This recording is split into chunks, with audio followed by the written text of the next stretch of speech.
boye siko tokomona les 7 parties, tope les 7 parties ya kokota na bango na kati na mabele ya terre promise oyo tozobenga Palestine. Na kati ya terre promise, première partie ezali nini? Ezali dispersion. C'est-à-dire, elakisi ni dispersion, c'est-à-dire kopanzana. Bisika totangi na Deutéronome chapitre 30 verset 1 à 9. Au monde a besoin de deux termes très importants dans Deutéronome wana. Besoin de deux termes très importants. Liboso ba yesi biso likambuya. Ba yesi biso dans Deutéronome chapitre 30 wana balobi. Lorsque toutes ces choses arriveront, la bénédiction et la malédiction que je mets devant toi, si tu prends à cœur au milieu de toutes les nations chez lesquelles l'Éternel, ton Dieu, t'aura dispersé. C'est-à-dire, et ça, le moment où Nzambe a décidé qu'il n'est qu'au panza dispersion, qu'au panza banana Israël. Tant que combien belé Nzambe a décidé qu'il qu'au panza bango, na mokili mubimba. Yoka siko verset msou alobi, alors, ton Dieu t'aura chassé. Donc, adima ki a bengana bango panza bango. Na verset msou alobi, na verset 3 alobi, alors l'Éternel, ton Dieu, ramènera tes captifs. Captifs, par exemple, bato bakene na boumbu, neto lo baga exilé, bangunda. Bato bakene ti libanda ya mboka na bango. Ya mabele o bazaye kovanda, sika bazaye kovanda. Bake bazu bango na boumbu. Ramènera tes captifs et aura compassion sur toi. Il te rassemblera encore du milieu de tout le peuple chez lequel l'Éternel, ton Dieu, t'aura dispersé. Donc, toko kolobanini awa tant que tozo la dispersion. Dispersion ezali nini? Ezali tant nzamba zuba ngo akoti bango na mabele wana. O ezali terre promise, to pe mabele zo couler le lait et le miel. Après ça qui bango ba mibeko, parce que toza na dispensation de la loi, la période qui était dominée par des lois. Na ba période wana sikona ba mibeko wana nyonso, achaki kaka soki otosi mibeko lipambole landio. Si tu obéis, il y a un moment où que lorsque toutes ces choses arriveront, la bénédiction et la malédiction, je mets devant toi, si tu le prends en cœur au milieu de toutes les nations, chez lesquelles l'Éternel, ton Dieu, t'aura chassé. Donc, ce qui est aussi, au tika na mabele wana, au refond na mabele wana, mais ce qui est aussi cité, nzamba ko benga na mabele wana, parce que mabele nzamba zo considérer ko la lieu de repos, lieu o ezali ya ko sanjolaye. Il y a esika o ezali bato basala ekolo ya Nzambe parce que Dieu voulait une nation. Tout le monde a otila suka. Ekolo kako ya Nzambe. Mais ekolo ya Nzambe, il faut bato banana ko tosa Nzambe, ko tosa ba mibeko Nzambe apesi pour ba vanda ekolo wana. Parce que la nation de Dieu to pe ekolo ya Nzambe ou bien mboka ya Nzambe, ezali mboka oyo ko vanda na mibeko ya Nzambe, ko tambusa mibeko ya Nzambe parce que Nzambe azali na mabongisi oyo alingete à travers ekolo wana a touché pe bikolo mususu oyo panzana na mokili. Bongo siko so bino boto sate. Nzambe ko benga la bino. Donc wana ezali première partie ya bango, c'est-à-dire ko vanda na bango na mabele ezali ko dépendre na obéissance na bango. Alors, ceux qui vont obéir, Nzamba obéira na bango na mabele wana. Autant on a Deutéronome chapitre 28, verset 63 à 68. Tant autant on a ce parce que oui bien atteint zaramuke mais sur 8 ans Deutéronome chapitre 28, verset 63 à 68. On comprendre ne Nzamba lingi azali koloba. Deuxième partie, zali repentance. Repentance ezali nini? Ezali était Bozali Sami, il y a Israël, donc, école on a les 12 tribus, tant on s'en va au Panzabango, bisika bako kende, baozala maltraité, bisika bako kende, baozala souffrance, bisika bako kende, baozala pasi, donc baozala sengote. Bon, si ko nzamba otala ke, nazotala bango. Tango bazana pasi, tango bazana souffrance, tango bazana maltraité, bisiko baba okende, tango na panza bango na bamboko ba okende. Et sentiment moko bazala kati na bango, kuna bisika bazali, baye bako se repentir, c'est-à-dire baye bako bongo la makanisi na bango. Baye bako bongo la lolenge na bango ko kanisa par rapport ya ngai Nzambe. Wana zali deuxième étape. Donc, bako zongela ngai Nzambe tango bazali na pasi wana na dispersion ba mboka oyo bango bakeye eza lokola bobwaki ngunda to mpe boke exil na mboka moko la volonté ya nzambe apanzi bino mpo botosaki ye te. Alors ntango bokomi na mboka wana bomoni pasi eleki mingi bobandi kolela si boye koba te tosenga nzambe pardon. Ah papa pardon limbisa biso, papa tosalaki yo mabe, papa limbisa biso tozaka bana. Repentance wana yango nde ezali deuxième étape, mais ekosalema te tango baza na terre promise, ekosalema tango bakozala dispersé. On a deuxième étape. Troisième étape nango ya ezali ni. Troisième étape ezali le retour du Seigneur. Le retour du Seigneur c'est-à-dire ezali que après que nzamba dispersé bango apanzi bango, bakei na mboka na ba maltraité bango ba moni pasi, siko tango ba se repentir, nzamba ndimi repentir na bango. Topa andimi ko bongwana na bango, azui andimi azongisa bango na mabele oyo ya terre promise. Est-ce que quelqu'un me comprend? Donc c'est-à-dire première étape ezali nzamba andimi ko panza bango po batosi te. Batosi ba loi oyo nzamba tchaki te. Deuxième étape ezali bisika ba panzana ki bakei bayebi ko simba ma mitema ba bongwani, ba leli pa ya nzambe, ba se repentir. Et troisième étape ezali puisque va se repentir, nzambe sikoyo andimi repentance na bango, azongi si bango na mabele na bango. Donc mabelo apesa ki bakoko na bango. Mabelo bisika bango ba utaki. O esala ke nzambe apanza bango. Nzamba sali nini alongoli bango na kati ya boumbu o bango bakendaki na exil. Azui sikoyo ayebi ko zongi sabango na mabelo yango tozobenga le retour du Seigneur, c'est-à-dire nzamba yeko zongi la bango po ayeba ko zongi sabango na place na bango. Là aussi vous pouvez voir ça dans Amos chapitre 9 verset 9 à 15. Vraiment il faut autant, c'est très important. Na ko soit rapidement pour na aider biso to comprendre de quoi nous parlons. Nous sommes dans le livre du prophète Amos. Le livre du prophète Amos, chapitre 9 verset 9 à 11. Car voici, je donnerai mes ordres et je secouerai la maison d'Israël. Au moment la maison d'Israël, bazana no ekolote, do baza tribu d'akwa Israël, bana Israël. Parmi toutes les nations, je secouerai la maison d'Israël parmi toutes les nations, comme on secoue avec les cribles sans qu'il tombe à terre un seul grain. Tous les pécheurs de mon peuple mourront par l'épée. Ceux qui disent, le malheur n'approchera pas, ne nous atteindra pas. En ce temps-là, je relèverai de sa chute la maison de David. Donc, on a bon, ici, on parle en termes de David. Tout le monde entend comme on a dispensé dans l'alliance davidique. Hein? Donc, c'est-à-dire, parce que David a outil peut-être pas dans Israël. La descendant est dans Israël. La maison de David, j'en rappellerai les brèches, je réparerai les brèches et je redresserai les ruines. Au moins, il y a un panzabango. Nzamba abi a redressé à Bongisi, à réparer ma brèche, à Bongisi ma ruine, et je les rebâtirai comme elle était autrefois. Donc ici, vous voyez, c'est la restauration. Après la repentance yabana Israël, Nzambe siko a yepo zwabango a zongi sabango. Verset 12, afin qu'il possède les restes des dômes et toutes les nations sur lesquelles mon nom a été invoqué, dit l'Éternel, qui accomplira ces choses. Voici les jours viennent, dit l'Éternel, où les laboureurs suivront de près les moissonneurs.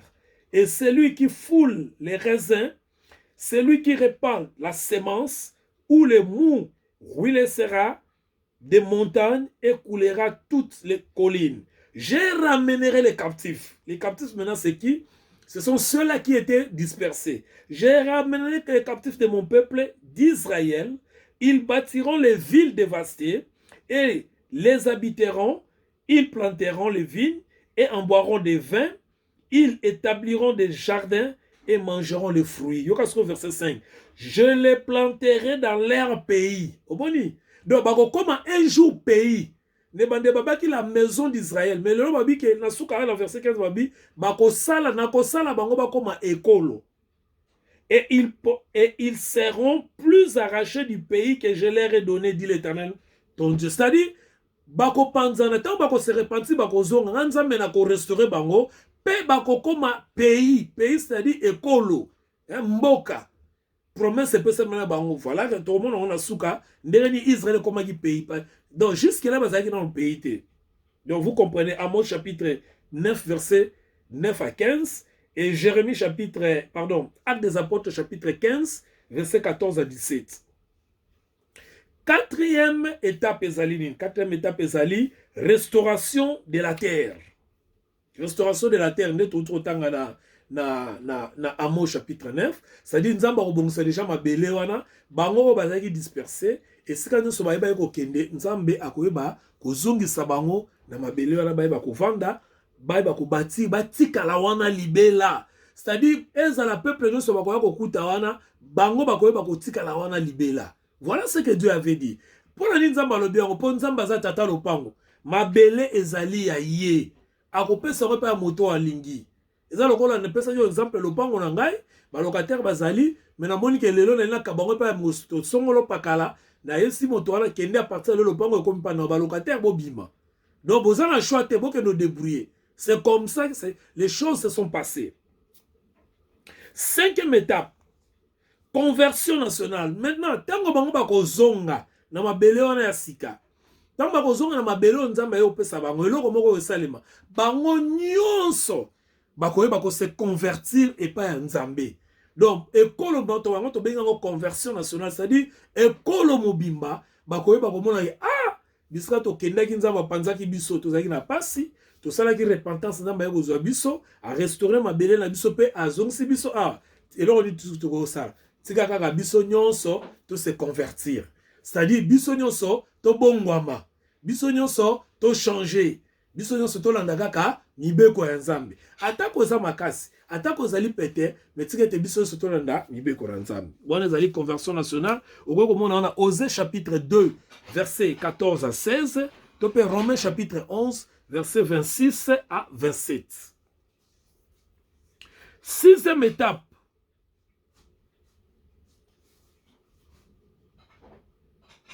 Sixième étape ezali prospérité nationale. Prospérité nationale. Je pense que la sauté étape moko. Ok. Après conversion nationale, ezalaki établissement. Amos chapitre 9 verset 9 à 15. Balobi ke nzamba ko établir bango, c'est-à-dire bakolongwaka suna mabele wana te. Mabele wana ko ya bango nyonso. Wana ezali sixième point, nzamba ko établir bango. Et septième point ezali prospérité nationale. Amos toujours chapitre 9 verset 11 à 15. Nzamba lobi ete bakoyeba ko lona bilanga ya 20 pe bakoyeba ko ya vin pe bakoyeba ko mela 20, c'est-à-dire ezola sa prospérité nationale dans le sens que misala nyonso bokosala nzamba bakoyeba ko pambola bango, misala nyonso bakosala bakoyeba ko buka mbuma ya misala na bango na bayebi kosala.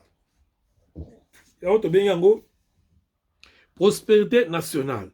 Maintenant, la question reste de savoir biloko nyonso ekokisami to ekokisami te.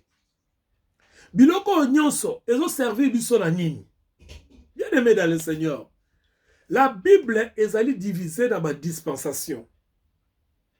Okoki kozala te na boyebi Biblia soki ososoli te ba dispensation ezali nini. Okoki kozala te ko maîtriser makambo ya Biblia soki oyebi te la dispensation ezali nini. Oh, nous sommes tous allés koloba, ezali période ezoko concerné biso bandimi ya lelo te ya église. Parce que biso to na dispensation de l'église. O to benga on peut dispensation de la grâce, to pe l'âge du Saint-Esprit. Tango biso to zali, ezali dispensation de l'église, to pe dispensation de la grâce, to pe l'âge du Saint-Esprit ou bien dispensation du Saint-Esprit, de l'esprit. Pourquoi tozo insister na makambo? Au moment ete makambo nyonso tozo tanga siko tozo loba siko yo ezo concerné tango na biso oyo te.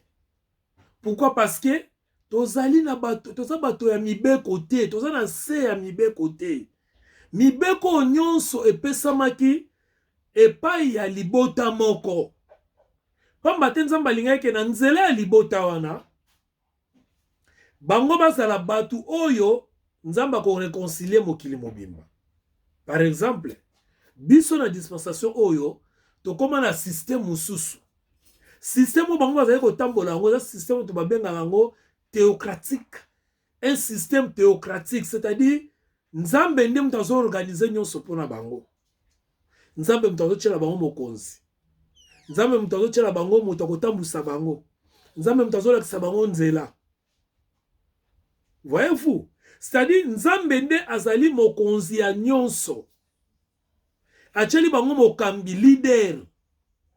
Tandis que biso na église, tozali na système politique, o babengi yango démocratie. Bango bazali na système politique te.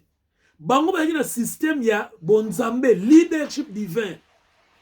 Mokambi ya bonzambe, kokambama bonzambe. Yango tobengi yango théocratie. Yango pe bato mingi bazali kosala différence, bazo comprendre la différence entre la politique et le christianisme. Bato bazali ko comprendre la différence entre kozala mo Christo pe kozala mo politique.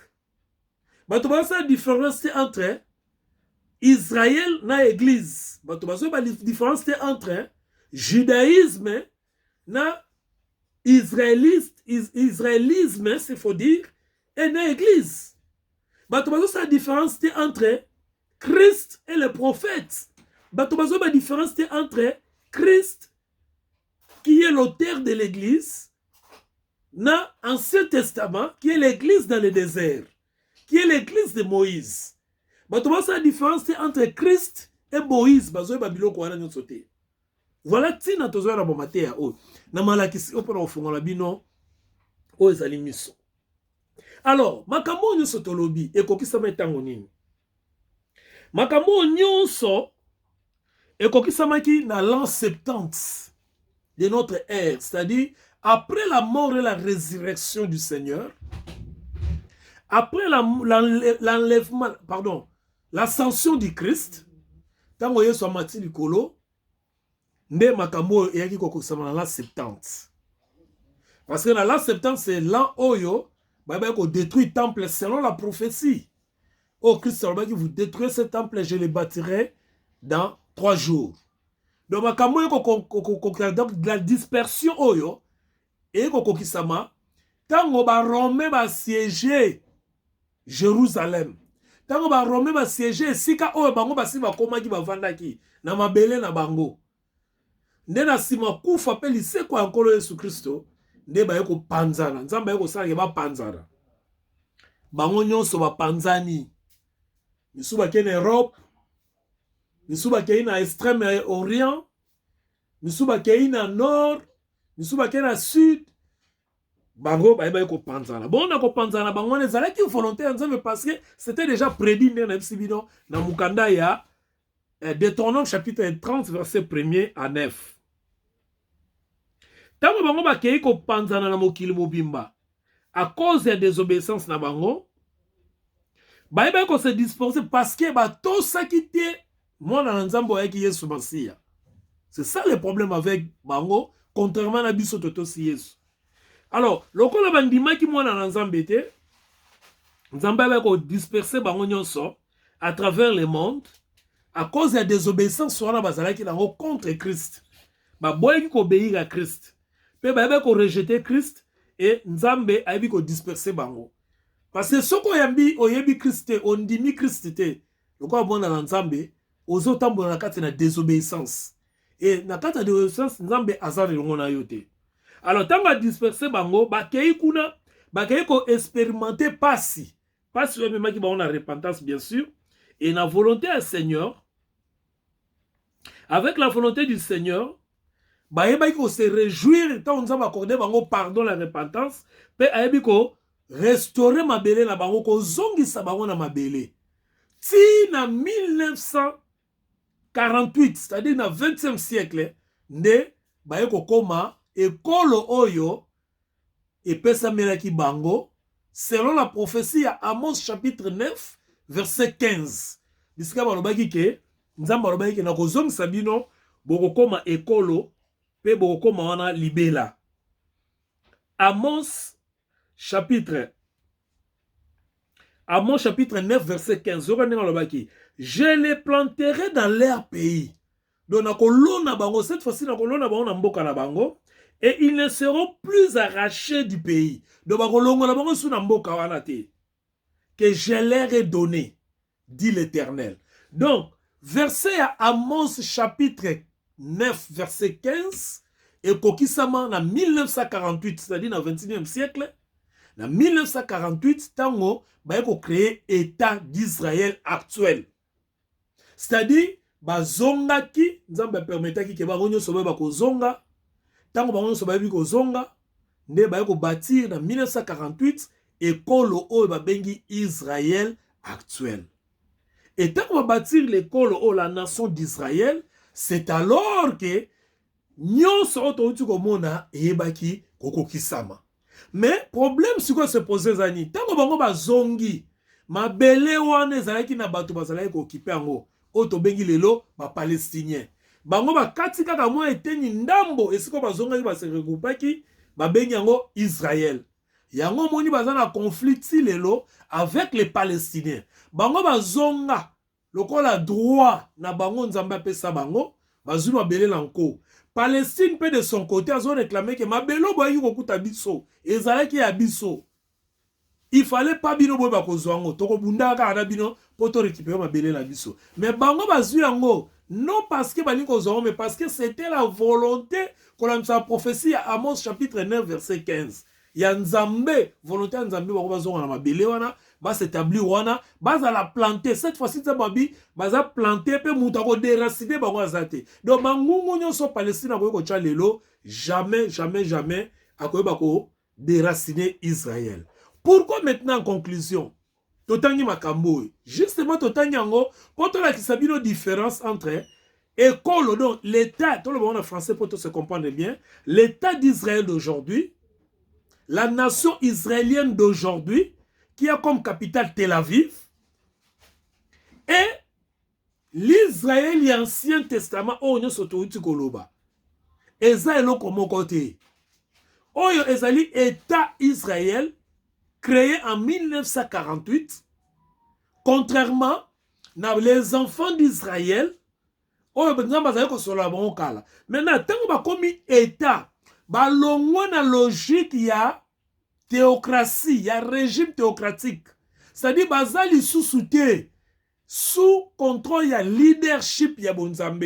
Tout le monde a autant na deuxième alliance de dimanche prochain par la grâce du Seigneur, l'alliance davidique. Bazali sous na leadership ya bonzambe te. Ba comme na leadership démocratique. Ya ngomoni ti lelo na Israël, ba votera premier ministre, bazara na élection parce que na tangu wana Israël wana yakala, bazara na élection te. Israël wana yakala nzambe na ko pesa bango leader, apesa bango Moïse. Apesa bango prophète, apesa bango mutata musabango.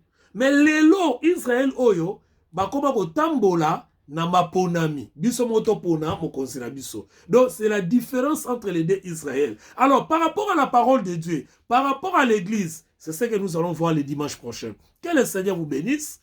Gardez votre la patience. Nous allons voir beaucoup de choses. Oyo ça a été tocha à côté. Oyo za biso te, tozwa oyo biso.